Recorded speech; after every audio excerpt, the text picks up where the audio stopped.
Bạn có bao giờ làm đúng mọi điều người ta bảo là đúng mà vẫn thấy mình lạc đường? Không phải lạc kiểu quên lối về nhà, lạc kiểu không biết mình đang đi đâu để làm gì giữa chính cuộc đời của mình. 1.300 năm trước có một người đã lạc theo đúng nghĩa đen giữa một sa mạc không lối mòn, không một giọt nước, đã 4 ngày liền.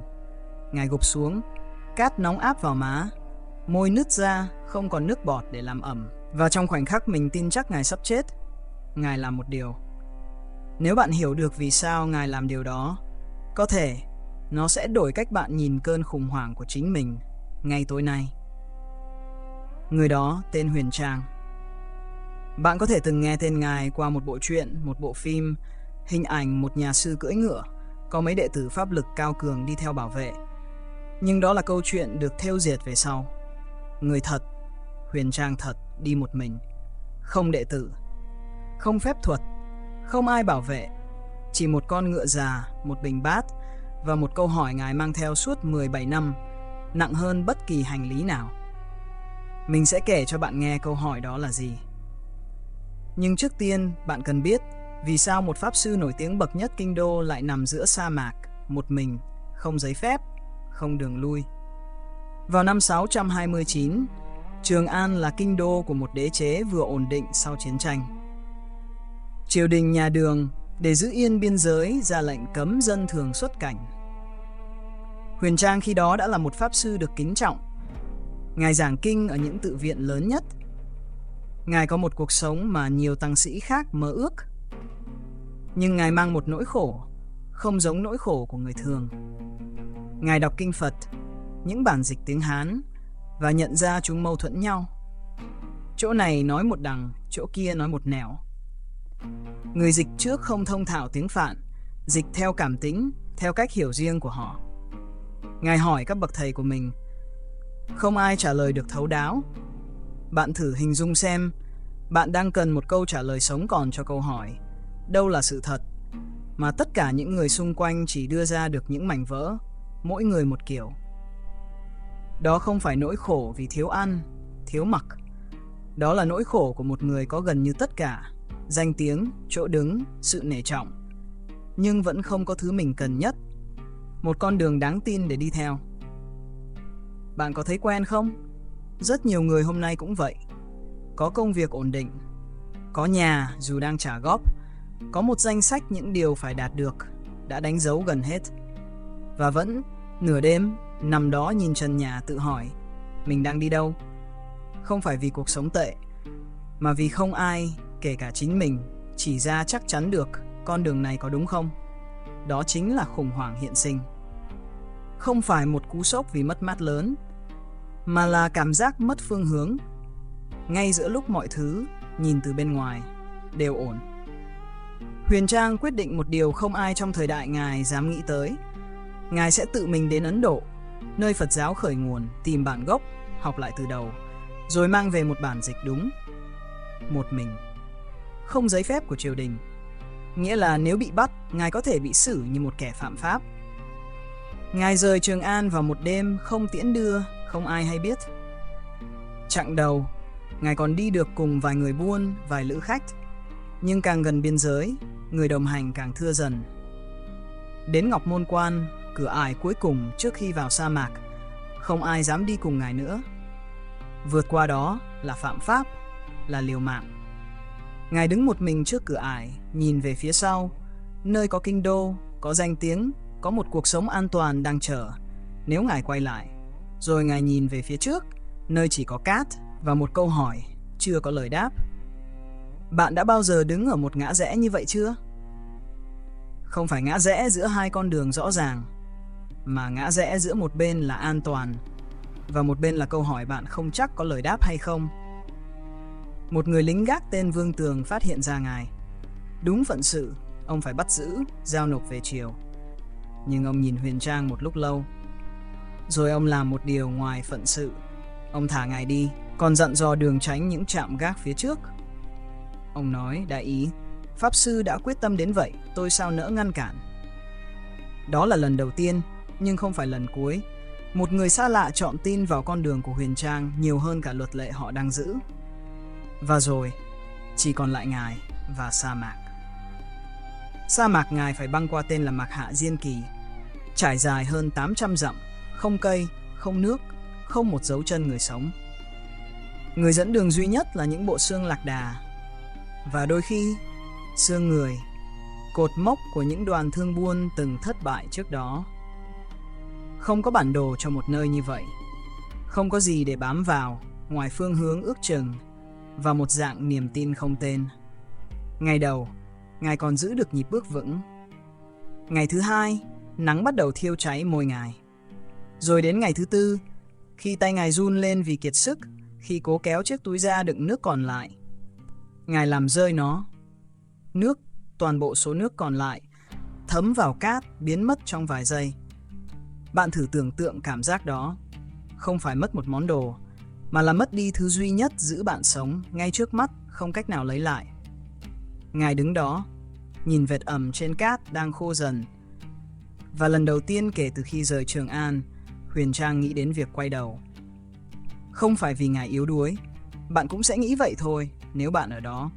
Ngài quay ngựa lại, đi vài dặm về hướng đông, hướng có nước, có sự sống, có một con đường an toàn để trở về. Đây là chỗ câu chuyện có thể đã kết thúc khác đi. Nếu Huyền Trang quay về đêm đó, có lẽ hôm nay không ai còn nhớ tên Ngài. Không có bản kinh nào Ngài mang về. Và cũng không có câu chuyện này để mình kể cho bạn nghe tối nay. Nhưng có điều gì đó đã khiến Ngài dừng ngựa lại giữa chừng con đường quay về. Mình sẽ kể cho bạn nghe điều đó là gì. Nhưng chưa phải bây giờ. Vì trước hết, mình muốn bạn hiểu thật rõ cái cảm giác lạc đường đó đến từ đâu. Không chỉ với Huyền Trang, mà với tất cả chúng ta. Có một câu hỏi tâm lý học hiện đại hay đặt ra: tại sao con người sợ sự không chắc chắn còn hơn cả sợ một kết quả xấu đã rõ ràng? Câu trả lời phần nào nằm ngay trong khoảnh khắc Huyền Trang quay ngựa lại đêm đó. Con người, bất kể thời đại nào, luôn cần một thứ để bám vào. Một con đường đã có người đi qua, một tấm bản đồ, dù cũ. Một ai đó nói, đi hướng này là đúng. Khi không có những thứ đó, não bộ không phân biệt được giữa chưa biết đường và đang gặp nguy hiểm chết người. Nó phản ứng y hệt nhau. Đạo Phật gọi cái sự bám víu đó là chấp thủ. Không cần hiểu nó như một thuật ngữ triết học xa vời. Chấp thủ, đơn giản, là cái cách bạn nắm chặt một thứ, một kế hoạch, một hình ảnh về bản thân, một con đường đúng, đến mức khi nó lung lay bạn tưởng như chính mình đang sụp đổ theo. Hoàng mình sẽ gọi anh vậy. 28 tuổi, làm việc ở một công ty lớn tại Sài Gòn. Đúng lộ trình. Đại học đúng ngành hot. Lương ổn định. Nhà đang trả góp. Trên giấy tờ, không có gì để phàn nàn. Nhưng có những buổi tối, Hoàng ngồi trong xe, đậu ngay trước chung cư của chính mình, không muốn bước vào. Không phải vì nhà có chuyện gì, chỉ là anh không biết nếu ngày mai mình biến mất, có ai nhận ra anh đang thật sự sống hay chỉ đang hoàn thành một danh sách. Bạn có từng ngồi như vậy chưa? Ngay trong chính cuộc đời đúng chuẩn của mình mà vẫn thấy như đang đóng vai một ai đó. Đó chính là điều Huyền Trang đối diện giữa sa mạc, chỉ là một phiên bản trần trụi hơn, không có 4 bức tường để che đi. Khi không còn con đường nào để bám, không bản đồ, không người dẫn, không cả nước để sống, cái duy nhất còn lại đối diện Ngài chính là câu hỏi Ngài mang theo từ Trường An. Sự thật là gì? Không phải sự thật trong sách vở, mà là sự thật về việc mình có đang đi đúng con đường của đời mình hay không. Đây là chỗ nhiều người trong chúng ta dừng lại, quay đầu, giống hệt Huyền Trang đêm đó. Không phải vì chúng ta yếu đuối, mà vì đối diện với khoảng trống, không biết, không chắc, không có ai bảo mình đúng, là một trong những cảm giác đáng sợ nhất mà con người có thể trải qua. Nhưng Huyền Trang đêm đó giữa con đường quay về đã dừng ngựa lại. Ngài nhớ ra một điều mình đã thề trước khi rời Trường An: thà chết trên đường đến Tây Trúc còn hơn sống mà quay lại phương Đông. Ngài quay đầu ngựa lần nữa, hướng về phía sa mạc. Không phải vì Ngài đã hết sợ, mà vì Ngài chọn giữa cái chết có thể xảy ra phía trước và một đời sống mà Ngài biết chắc sẽ luôn dở dang nếu quay về. Ngài tiếp tục đi bộ, dắt ngựa, giữa cái nóng ban ngày và cái lạnh cắt da ban đêm.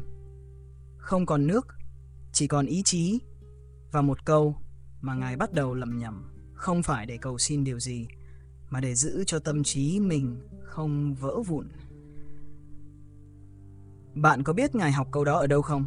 Vài tháng trước, khi còn ở đất thục, mình sẽ kể cho bạn nghe câu chuyện đó ngay sau đây. Nhưng trước tiên, hãy dừng lại một chút. Bạn thử nghĩ xem, có khi nào bạn cũng đang mang một sa mạc của riêng mình, một khoảng trống không ai nhìn thấy mà bạn đang một mình đi qua mỗi ngày. Mấy tháng trước, khi rời Trường An, Huyền Trang chưa đi thẳng ra biên giới ngay. Ngài ghé qua đất thục, vùng đất nay là Tứ Xuyên, để tìm thêm kinh sách, tìm thêm người chỉ đường. Ở đó, tại một ngôi chùa nhỏ ven đường, Ngài gặp một nhà sư già, bệnh tật, thân thể lở loét. Ai cũng tránh xa vì sợ lây bệnh. Không ai muốn đến gần ông. Mùi từ những vết thương trên người ông khiến người ta quay mặt đi. Huyền Trang không quay mặt đi. Ngài ở lại, lau rửa vết thương cho ông mỗi ngày, không than một lời. Mang cho ông thức ăn, nước uống, chăm sóc như chăm một người thân. Không phải vì Ngài mong nhận lại điều gì. Đơn giản, ông đang đau và Ngài đang ở đó. Nhiều tuần trôi qua như vậy. Rồi một buổi tối, trước khi Huyền Trang tiếp tục lên đường, vị sư già gọi Ngài lại. Ông nói mình không có gì để đền đáp, không vàng bạc, không sách quý. Chỉ có một bài kinh, ông thuộc lòng từ khi còn trẻ, chưa từng dạy cho ai. Ông đọc cho Huyền Trang nghe 260 chữ, không dài. Nhưng từng chữ, như ông nói, nặng hơn cả tạng kinh. Bài kinh đó, bạn có lẽ đã đoán ra, chính là Bát Nhã Ba La Mật Đa Tâm Kinh. Huyền Trang học thuộc nó ngay đêm đó. Ngài không biết, lúc đó không ai biết, rằng chỉ vài tháng sau, 260 chữ ấy sẽ là thứ duy nhất giữ cho tâm trí Ngài không tan vỡ, giữa một nơi không còn gì khác để bám vào. Đây là điều ít ai để ý khi kể lại câu chuyện này. Tâm kinh không đến với Huyền Trang qua một buổi giảng pháp trang trọng, giữa hương trầm và tiếng chuông. Nó đến qua một người bệnh, bị bỏ rơi mà Ngài chọn không bỏ rơi. Bạn cảm nhận điều đó không? Có lẽ, thứ cứu bạn, sau này cũng sẽ không đến từ nơi bạn tưởng. Không phải một buổi diễn thuyết hoành tráng, có khi chỉ là một khoảnh khắc nhỏ, tử tế mà bạn làm mà không nghĩ mình sẽ cần nó lại. Giờ, quay lại sa mạc. Ngày thứ 5 không nước. Đôi mắt Huyền Trang bắt đầu mờ đi vì kiệt sức. Ngài vẫn bước, dựa vào con ngựa già, chân kéo lê trên cát. Và trong lúc ý thức chập chờn, 260 chữ đó bắt đầu vang lên, không phải như một đoạn văn Ngài đang đọc, mà như một nhịp, đi cùng từng bước chân. Quán tự tại Bồ Tát, hành thâm bát nhã, chiếu kiến ngũ uẩn giai không. Bạn không cần hiểu hết ý nghĩa từng chữ ngay lúc này. Điều quan trọng hơn là Ngài không đọc nó để hiểu. Ngài đọc nó để sống sót qua từng phút. Có một điều mình muốn bạn dừng lại và để ý ngay tại đây. Rất nhiều người học một câu triết lý hay, một câu Phật ngôn đẹp, rồi cất nó vào một góc trí nhớ như một món trang sức, chỉ mang ra khi cần trích dẫn, khi muốn tỏ ra sâu sắc. Nhưng một chân lý thật sự có giá trị, không phải khi bạn thuộc nó, mà khi bạn không còn gì khác, và nó là thứ duy nhất bạn còn giữ được, để không sụp đổ. Bạn có một câu như vậy không? Một câu, một niềm tin mà bạn chỉ thật sự hiểu nó vào đúng cái đêm bạn cần nó nhất. Sa mạc không có lòng thương xót. Nó không chờ bạn sẵn sàng. Ngày thứ 5 trôi qua, rồi đến giữa đêm, Huyền Trang ngã quỵ. Đây chính là khoảnh khắc mình nhắc đến từ đầu video này. Ngài nằm đó, cát nóng dưới lưng đã nguội dần theo bóng tối. Con ngựa già đứng cạnh, không rời đi. Ý thức Ngài trôi dạt, giữa còn và mất. Sử sách không ghi rõ khoảnh khắc đó Ngài thấy gì, nghĩ gì. Có bản chép chỉ nói rằng Ngài tiếp tục niệm câu kinh không ngừng, kể cả khi hơi thở tưởng như sắp tắt. Ở đây, mình muốn dừng lại một chút để nói thật ngắn gọn. Điều mà câu kinh ấy đang thật sự làm cho một người sắp chết khát giữa hư không. Cốt lõi của Bát Nhã Tâm Kinh nằm trong một câu: sắc tức thị không, không tức thị sắc.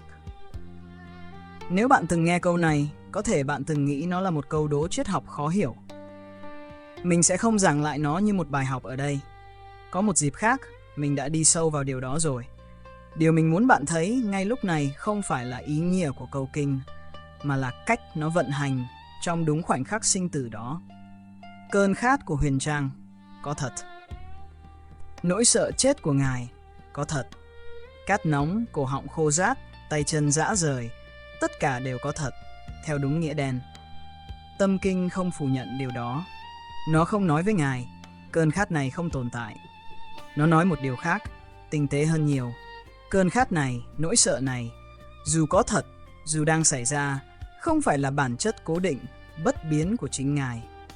Nó là một trạng thái đang trôi qua, như mọi trạng thái khác từng trôi qua trong đời ngài. Và nếu ngài không đồng nhất toàn bộ con người mình với cơn hoảng loạn đang xảy ra trong thân xác, thì vẫn còn một phần trong ngài giữ được sự tĩnh để tiếp tục thở, tiếp tục bước, dù chỉ thêm được một bước nữa thôi. Đó không phải phép màu. Đó là một kỹ thuật sống còn, được gói trong 260 chữ.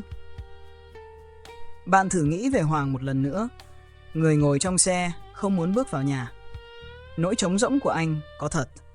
Không ai bảo anh đang giả vờ. Nhưng nếu anh tin rằng nỗi trống rỗng đó chính là toàn bộ con người mình, vĩnh viễn, không đổi thay, thì nó sẽ đè anh xuống, mỗi tối, không lối thoát. Còn nếu anh có thể nhìn nó như Huyền Trang nhìn cơn khát của mình, một trạng thái đang đi qua, không phải bản án chung thân, thì ngay khoảnh khắc đó, một khoảng thở đã mở ra. Không giải quyết được hết, nhưng đủ để bước thêm một bước. Bạn có đang mang một nỗi gì đó, một sự trống rỗng, một nỗi sợ, một cảm giác lạc lối, mà bạn đang coi nó như bản chất vĩnh viễn của mình, thay vì một trạng thái đang trôi qua? Hãy dừng lại một chút với câu hỏi đó. Mình biết, nghe thì dễ, làm thì khó hơn nhiều. Ngồi giữa sa mạc, biết mình sắp chết khát, mà vẫn giữ được sự tĩnh trong tâm, đó không phải chuyện ai cũng làm được ngay từ lần đầu. Ngay cả Huyền Trang cũng không phải ngài không sợ. Sử sách kể, chính ngài về sau có nhắc lại khoảnh khắc đó, rằng có lúc ngài đã nghĩ mình chắc chắn sẽ chết ở đó. Không ai biết, không ai tìm thấy xác. Nhưng ngài vẫn tiếp tục niệm. Không phải vì tin chắc nó sẽ cứu mình, mà vì đó là điều duy nhất ngài còn có thể làm. Có một sự khác biệt quan trọng ở đây mà mình muốn bạn mang theo. Thực hành tâm linh không phải một công cụ để đảm bảo bạn sẽ luôn ổn. Nó là một nơi để bạn đặt sự chú tâm vào khi mọi thứ khác đã vượt khỏi tầm kiểm soát. Nếu những dòng này đang chạm đúng vào một đêm nào đó của bạn, một đêm bạn cũng từng nằm không biết mình đang đi đâu, kênh Bước Chân Vô Ngã ở đây mỗi tuần để cùng bạn đi qua những đêm như vậy. Nhấn đăng ký nếu bạn muốn đi cùng đường dài. Và để lại ngay bây giờ, điều gì hoặc ai từng là 260 chữ của riêng bạn, giữ bạn không sụp đổ trong một khoảnh khắc khó khăn nhất. Mình đọc hết bình luận. Giờ, quay lại sa mạc. Đêm thứ 5, con ngựa già đứng cạnh Huyền Trang, không rời nửa bước. Đây là con ngựa đã đi tuyến đường buôn này nhiều lần trước khi được giao cho Huyền Trang. Nó già hơn hầu hết ngựa khác trong đoàn, nhưng chính vì vậy, nó biết những điều một con ngựa non không biết. Gần sáng, khi Huyền Trang gần như bất tỉnh, con ngựa bắt đầu tự đi, không theo hướng ngài từng dẫn mà rẽ sang một hướng khác hẳn. Ngài không còn đủ sức để giữ dây cương để ép nó đi đúng hướng đúng mà ngài từng tính toán. Và đây, đúng là khoảnh khắc mình nhắc đến từ đầu. Ngài buông. Không phải vì ngài đã hiểu ra chân lý gì cao siêu. Đơn giản, ngài không còn sức để kiểm soát nữa. Bạn có thấy điều trớ trêu ở đây không? Suốt cả hành trình, suốt cả cuộc đời, Huyền Trang là người quyết liệt nhất, trốn lệnh cấm, một mình vượt biên, không ai cản được ý chí của ngài. Nhưng khoảnh khắc cứu mạng ngài lại là khoảnh khắc ngài buông hết ý chí đó ra. Có lẽ đây chính là điều tâm kinh muốn dạy, không qua lời giảng mà qua chính hành động đó. Đôi khi con đường không xuất hiện vì bạn ép nó xuất hiện. Nó xuất hiện khi bạn đủ tĩnh để không còn cản đường nó nữa. Con ngựa đi, chậm nhưng chắc, suốt nhiều giờ liền. Huyền Trang, nửa tỉnh nửa mê, chỉ còn biết bám vào yên ngựa. Rồi giữa lúc trời gần sáng, Ngài cảm nhận một điều khác lạ trong không khí. Một độ ẩm nhẹ, gần như không thể nhận ra, nhưng đủ để đánh thức phần còn tỉnh táo trong Ngài. Con ngựa dừng lại. Trước mặt là một vũng nước nhỏ, viền bởi vài đám cỏ xanh hiếm hoi giữa biển cát, một ốc đảo. Huyền Trang trượt khỏi lưng ngựa, quỳ xuống bên vũng nước, hai tay run rẩy vốc từng ngụm. Ngài không chết. Ngài đã đi qua 4 ngày không nước, thứ mà theo y học hiện đại, gần như không ai sống sót nổi. Mình không kể chi tiết này để nói với bạn rằng cứ tin là sẽ có phép màu. Không phải vậy. Mình kể vì có một điều thật hơn phép màu rất nhiều. Ngài sống sót không phải vì ngồi chờ một phép màu đến, mà vì ngay cả trong tuyệt vọng, Ngài vẫn tiếp tục bước, thở, niệm cho đến khi con đường, dù Ngài không nhìn thấy nó, tự tìm đến Ngài. Bạn nhớ câu hỏi mình đặt cho bạn từ đầu video không? Về sa mạc riêng của bạn. Có lẽ điều bạn đang cần không phải là nhìn thấy toàn bộ con đường phía trước ngay lúc này. Có lẽ điều bạn cần chỉ là tiếp tục bước, dù chỉ một bước, và để một phần trong bạn, phần bạn không kiểm soát được bằng lý trí, dẫn bạn đi. Huyền Trang nghỉ lại bên ốc đảo đó vài ngày, uống nước, cho ngựa ăn cỏ, lấy lại sức. Rồi Ngài tiếp tục lên đường. Nhưng mình cần bạn để ý điều này. Ngài không còn là người rời Trường An nữa. Không phải vì Ngài đã đến đích. Ngài còn hàng nghìn dặm nữa phải đi. Qua Thiên Sơn Tuyết Phủ, qua hàng chục vương quốc nhỏ, mất thêm nhiều năm nữa mới đến Ấn Độ. Nhưng có một điều đã đổi khác bên trong Ngài. Trước sa mạc, Ngài đi tìm một câu trả lời, một chân lý cố định, một bản kinh đúng nhất để mang về, đóng khung và không bao giờ phải hoài nghi nữa. Sau sa mạc, Ngài hiểu ra một điều khác, điều mà chính bài kinh Ngài mang theo đang cố nói với Ngài suốt từ đầu. Sự thật không phải một thứ bạn tìm thấy một lần rồi giữ chặt mãi mãi như giữ một viên ngọc trong hộp khóa. Sự thật giống như chính con đường Ngài đang đi, luôn chuyển động, luôn cần được sống lại mỗi ngày trong từng hoàn cảnh mới. Đây chính là điều câu kinh muốn nói qua chính trải nghiệm của Ngài, không phải qua lý luận.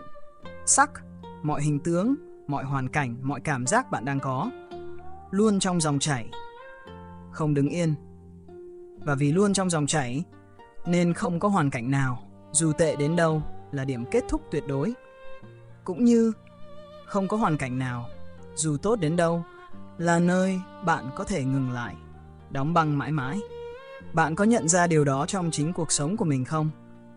Cái công việc bạn đang chán ghét hôm nay không cố định. Cái nỗi trống rỗng bạn đang mang không cố định.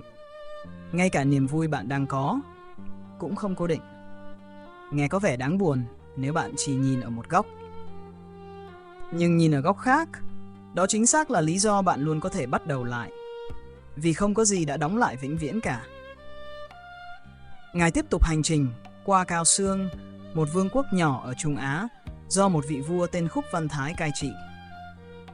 Vị vua này, khi nghe tin có một pháp sư từ Trường An đi ngang, đã cho người mời Ngài vào cung, rồi không muốn để Ngài đi nữa. Ông ngưỡng mộ Huyền Trang đến mức ông đề nghị, gần như ép buộc, Ngài ở lại làm quốc sư, hưởng vinh hoa không bao giờ phải chịu khổ như những ngày qua sa mạc nữa. Đây lại là một ngã rẽ khác. Lần này không phải giữa an toàn và cái chết, mà giữa an toàn, vinh hoa và một hành trình còn dang dở chưa biết ngày về. Huyền Trang từ chối, nhẹ nhàng nhưng kiên quyết. Vua Cao Xương giận dữ, dọa sẽ giữ Ngài lại bằng vũ lực hoặc trả Ngài về Trường An trong nhục nhã.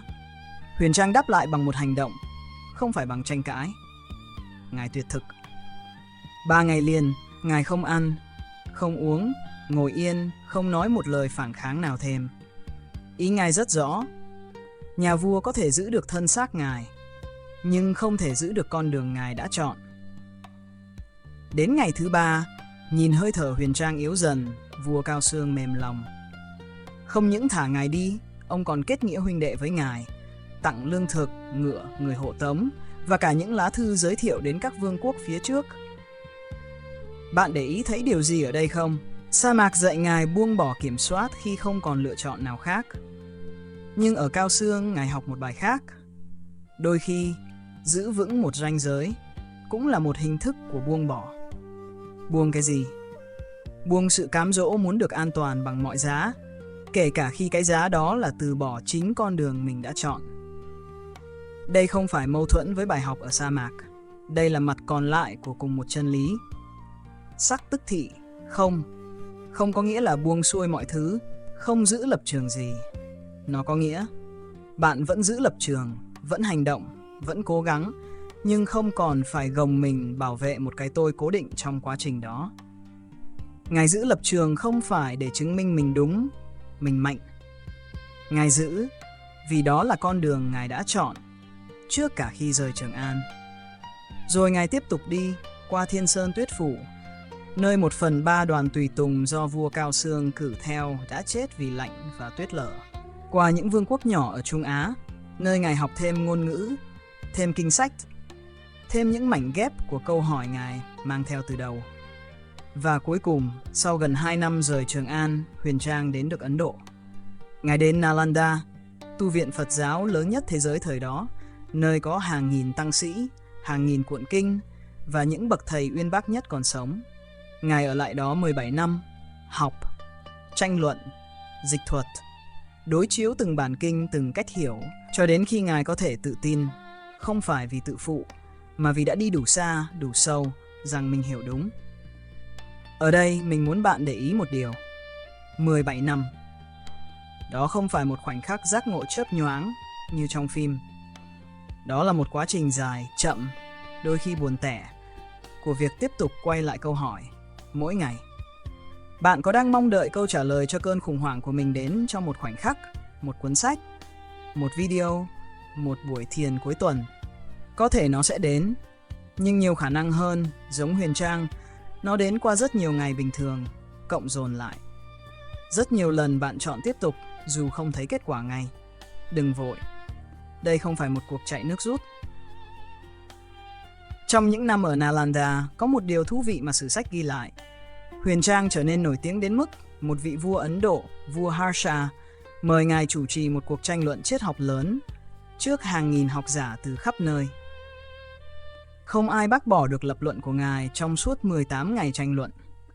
Người ta bắt đầu gọi Ngài bằng danh xưng cao quý nhất trong Phật giáo, Đại Thừa và Tiểu Thừa cộng lại, điều chưa từng có tiền lệ.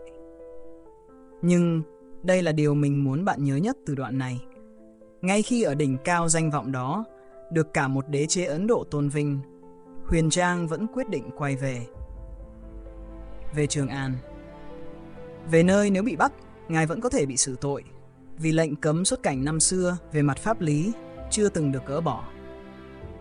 Bạn có tự hỏi tại sao không?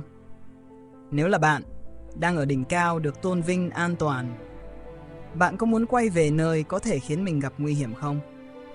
Huyền Trang quay về không phải vì Ngài cần thêm danh vọng. Ngài đã có đủ ở lại Ấn Độ. Ngài quay về vì câu hỏi ban đầu của Ngài chưa từng là làm sao để mình được công nhận. Nó luôn là làm sao để mang sự thật này về cho những người ở quê nhà đang cần nó. Đây chính là điểm khác biệt giữa một hành trình vì bản thân và một hành trình vì điều gì đó lớn hơn bản thân. Bạn của cơn khủng hoảng hiện sinh thường bắt đầu bằng câu hỏi mình sống để làm gì. Nhưng câu trả lời phần nhiều không đến từ việc nhìn sâu thêm vào bên trong. Nó đến khi bạn tìm ra điều gì đó ngoài bản thân mình đáng để mang về, để trao lại. Huyền Trang trở về Trường An năm 645. 16 năm sau đêm Ngài lặng lẽ rời đi. Lần này không phải một bóng người đơn độc, không giấy phép, sợ bị bắt giữ giữa đêm. Cả kinh thành đổ ra đường đón Ngài. Hoàng đế, người đã ra lệnh cấm xuất cảnh năm xưa, đích thân tiếp kiến tha hết mọi tội, mời Ngài vào triều, xin Ngài kể lại toàn bộ hành trình. Ngài mang về 657 bộ kinh. Bạn nghĩ câu chuyện dừng ở đó, vinh quang được công nhận một cái kết đẹp? Không hẳn. Mình muốn kể cho bạn nghe điều Huyền Trang làm. Ngay sau khi được cả kinh thành tôn vinh, Ngài từ chối mọi lời mời làm quan, làm quốc sư, hưởng vinh hoa mà lẽ ra Ngài hoàn toàn xứng đáng. Ngài xin Hoàng đế một điều duy nhất, một nơi yên tĩnh để dịch kinh. 19 năm còn lại của cuộc đời, Ngài dành trọn cho việc đó. Dịch 75 bộ kinh, hơn 1.300 cuốn. Trong đó có một bảng dịch Bát Nhã Tâm Kinh, chính bằng tay Ngài mà đến hôm nay hàng triệu người vẫn đang tụng đọc. Bạn thấy không? Ngài không dừng lại ở khoảnh khắc được công nhận. Ngài tiếp tục con đường, chỉ là lúc này không còn phải chứng minh gì với ai nữa. Đây có lẽ là hình ảnh gần nhất với đạo đế, con đường thực hành trong toàn bộ câu chuyện này. Không phải một khoảnh khắc bừng sáng giải thoát khỏi mọi khổ đau mãi mãi, mà là việc tiếp tục bước, dịch, sống mỗi ngày sau khi đã hiểu ra điều cốt lõi. Vậy bạn mang gì về từ hành trình dài này cho chính cơn khủng hoảng của bạn tối nay?